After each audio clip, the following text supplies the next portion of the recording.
Ang mga paalala sa buhay. Ang malinis na pangalan ay mas mabuti kaysa sa mamahaling pabango. At ang araw ng kamatayan ay mas mabuti kaysa sa araw ng kapanganakan. Mas mabuting pumunta sa namatayan kaysa sa isang handaan, dahil ang lahat ay mamamatay. Dapat ay lagi itong isipin ng mga buhay pa. Ang kalungkutan ay mas mabuti kaysa sa kaligayahan, dahil ang kalungkutan ay nakakatuwid ng buhay ng tao. Laging iniisip ng marunong ang kamatayan, pero ang hangal, ang laging iniisip ay kasiyahan. Mas mabuting makinig sa pagsaway ng marunong, kaysa makinig sa papuri ng hangal. Ang tawa ng hangal ay parang tinik na pag iginatong ay nagsasalpikan ang apoy.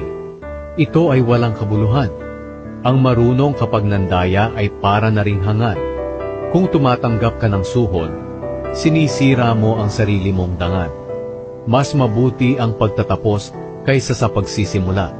Ang pagiging matiisin ay mas mabuti kaysa sa pagiging mapagmataas. Huwag maging magagalitin, dahil ang pagiging magagalitin ay ugali ng mga hangal. Huwag mong sabihin, bakit mas mabuti pa noon kaysa ngayon? Dahil ang tanong na iyan ay walang katuturan. Ang karunungan ay mabuti gaya ng isang pamana.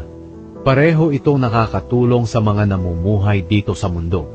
Nagbibigay din ito ng proteksyon gaya ng pera. Pero higit pa roon, iniingatan nito ang buhay ng nagtataglay nito. Pag-isipan mo ang ginawa ng Diyos. Sino ang makapagtutuwid ng kanyang binaluktot? Magalak ka kung mabuti ang kalagayan mo. Pero kung naghihirap ka, isipin mong ang Diyos ang gumawa sa dalawang bagay na ito, para hindi natin malaman kung ano ang mangyayari sa araw ng bukas. Sa buhay kong walang saysay, nakita ko ang lahat ng bagay. Ang matuwid ay maagang namamatay sa kabila ng kanilang matuwid na pamumuhay. At ang mga masasama, sa kabila ng kanilang kasamaan, ay nabubuhay ng matagal. Huwag mong ituring ang iyong sarili na sobrang matuwid at marunong, dahil kung gagawin mo iyon, sinisira mo lang ang iyong sarili.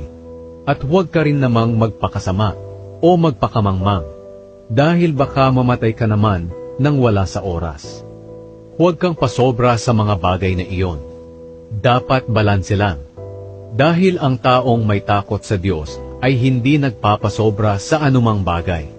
Higit na malaki ang magagawa ng karunungan sa isang tao, kaysa sa 10 pinuno ng isang bayan.